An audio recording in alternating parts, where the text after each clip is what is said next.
March 25th, Joe Biden criticizes the Georgia election law. 3 months later, the Department of Justice challenges it. September 1st, Joe Biden criticizes the new pro-life law in Texas. 8 days later, the Department of Justice challenges it. September 29th, the political organization asked President Biden to involve the FBI in local school board issues.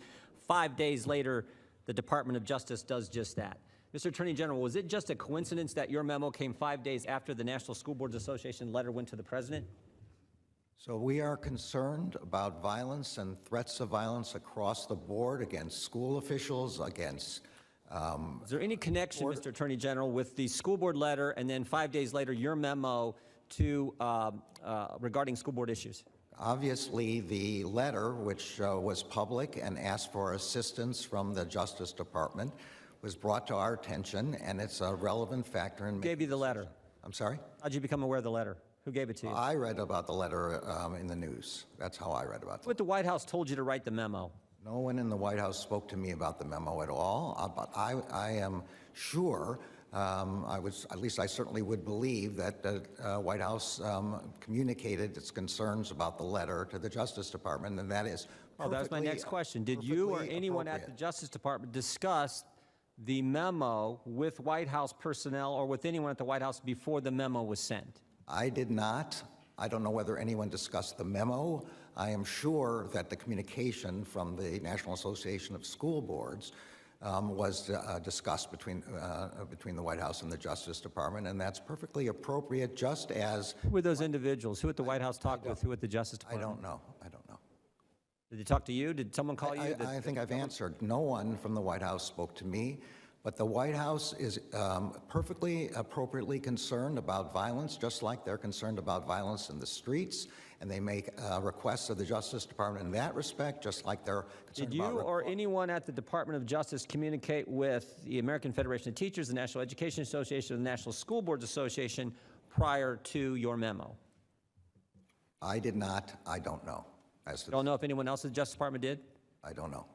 You know, did you or anyone at the Justice Department communicate with those organizations, AFT, NEA, National School Boards Association, prior to the letter? Did you help the National School Boards Association put together the letter? Again, not. I have had no such conversations. I would be surprised if that happened, but I don't know. Will FBI agents be attending local school board meetings? No, FBI agents will not be attending local school boards meetings, and there's nothing in this memo to suggest that. I want to, again, try to be clear. This memo is about violence and threats of violence. Let me just point out, the same day you did the memo, the Justice Department sent out a press release, Monday, October 4th, 2021.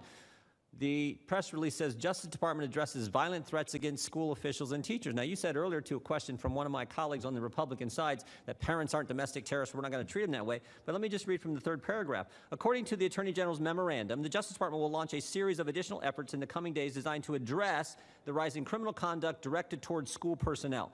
Those efforts are expected to include a creation of a task force consisting of representatives from the Department's Criminal Division, Civil Rights Division, Executive Office of U.S. Attorneys, the FBI, the Community Relations Service, Office of Justice Programs, and the National Security Division. Now, I find that interesting.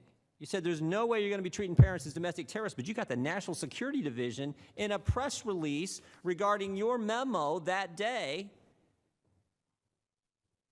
My memo does not mention the National Security Division. It's addressed to— I didn't say it did. I said the press release accompanying your memo that day from the Department of Justice, right here it is, I'm going to be as clear talks about the National Security Division being part of this effort.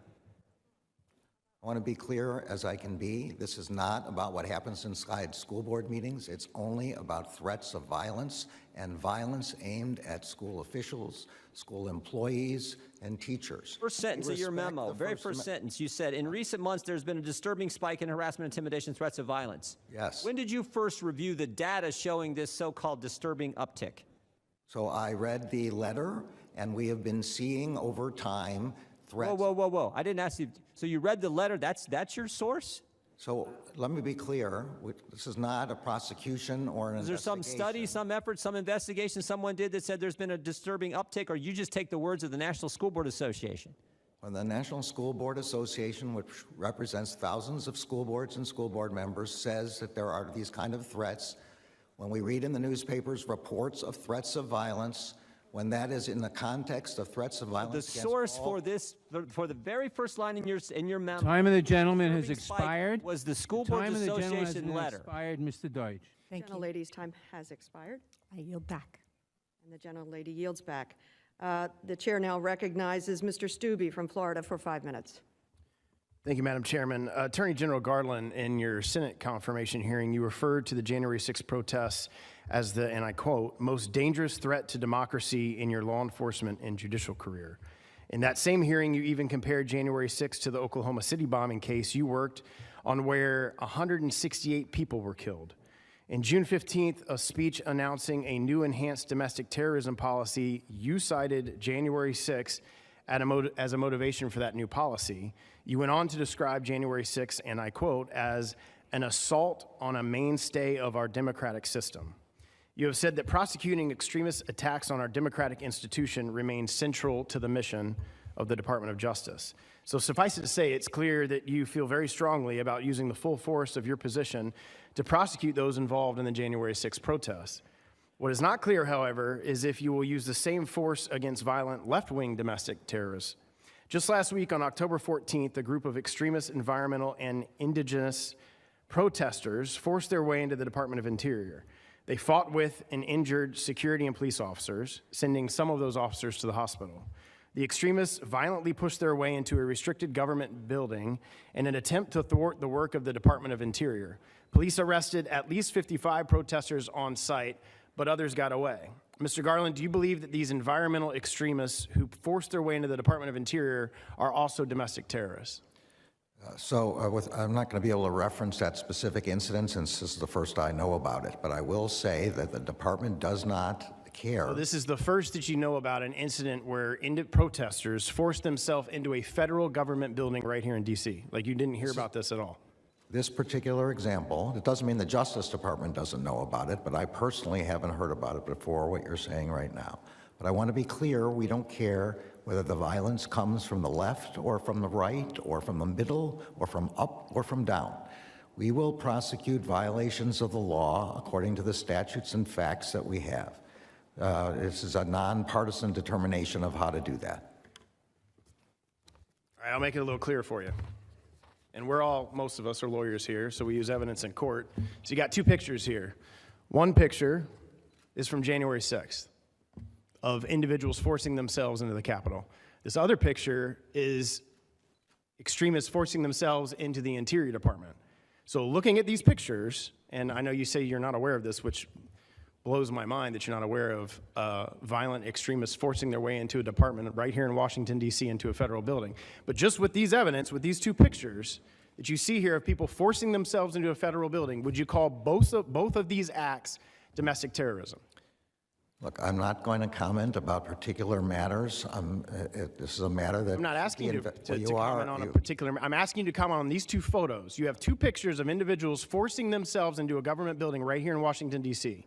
And one, you as I laid out, very welcomely call them domestic terrorists, but you're refusing to call groups like this, who commit the same atrocities here in Washington, D.C., domestic terrorists. One I know the facts of, the other I don't know the facts of. Well, I'm showing you pictures. Here's facts right here. If you want, we'll act like we're in a courtroom. Exhibit A, Exhibit B. January 6th, Department of Interior. Well, as you know, based on these pictures of people forcing themselves into the... One picture is not going to be I'm not going to be able to resolve a legal determination based on one picture.